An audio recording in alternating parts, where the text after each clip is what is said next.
नमस्ते एडवोकेट राम, आप कैसे हैं? आप सभी को भी मेरा बहुत बहुत नमस्ते। आप सभी निश्चित ही कुशलता से होंगे।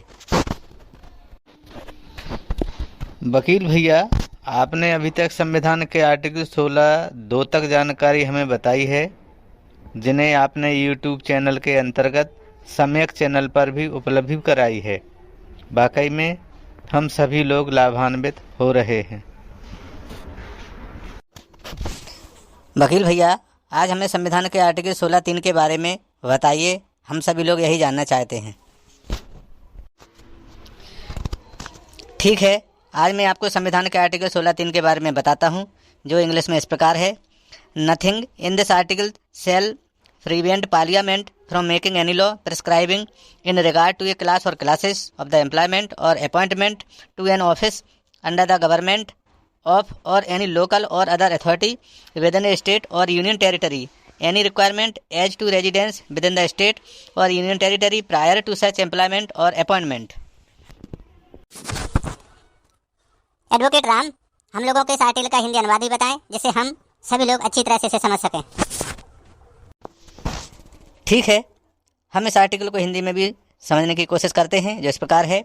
इस अनुच्छेद की कोई बात संसद को कोई ऐसी विधि बनाने से निवारित नहीं करेगी जो किसी राज्य या संघ राज्य क्षेत्र की सरकार के या उसमें के किसी स्थानीय या अन्य प्राधिकारी के अधीन वाले किसी वर्ग या वर्गों के पद पर नियोजन या नियुक्ति के संबंध में ऐसे नियोजन या नियुक्ति से पहले उस राज्य या संघ राज्य क्षेत्र के भीतर निवास विषयक कोई अपेक्षा विहित करती है।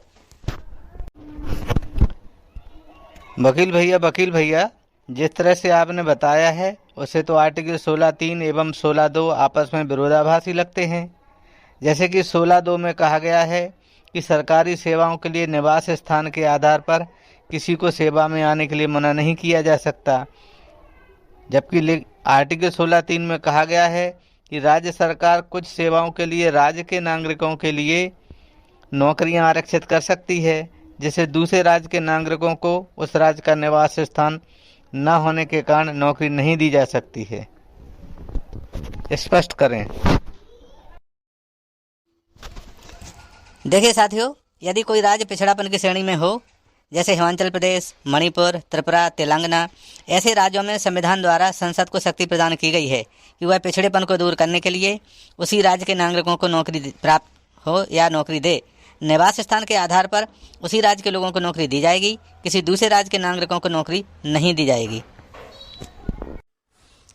वकील भैया, तो क्या संसद ने आर्टिकल 16(3) के अधीन प्राप्त शक्ति के प्रयोग के लिए कोई एक्ट भी बनाया है? उसके बारे में भी बताएं। हाँ, संसद ने public employment requirement as to residence act 1957 बनाया। 1969 में इस अधिनियम में संशोधन कर इस अवधि को 1974 तक बढ़ाया गया है।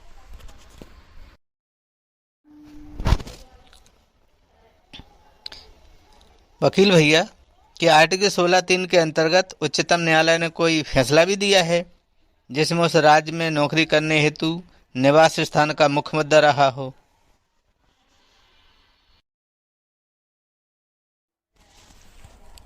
हाँ, 1969 में नरसिंह राव विरुद्ध आंध्र प्रदेश राज्य के एक मामले में उच्चतम न्यायालय ने एक फैसला दिया। यह जजमेंट 28 मार्च 1969 का है।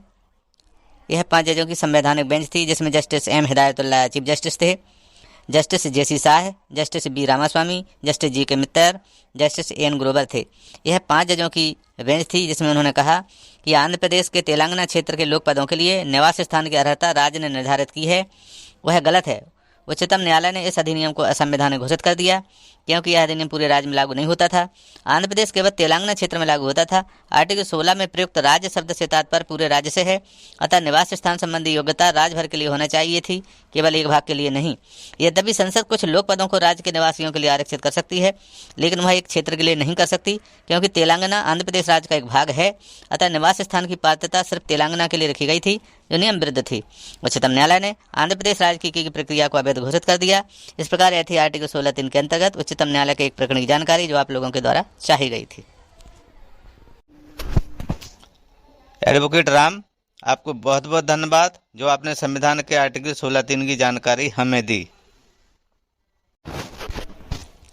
भाइयों बहनों, यह वीडियो आपको कैसा लगा यदि अच्छा एवं उपयोगी लगा हो तो कृपया चैनल को सब्सक्राइब कर बेल आइकन पर बटन दबाएं, जिससे आने वाले वीडियो के नोटिफिकेशन आपको पहुंच सकें तथा साथ में बॉक्स में कमेंट भी दें। सम्यक चैनल को फेसबुक, टेलीग्राम, इंस्टाग्राम पर लाइक, शेयर और फॉलो करें। आपने वीडियो देखा इसके लिए आपको एवं एडवोकेट राम को बहुत बहुत धन्यवाद। नमस्कार हम सभी।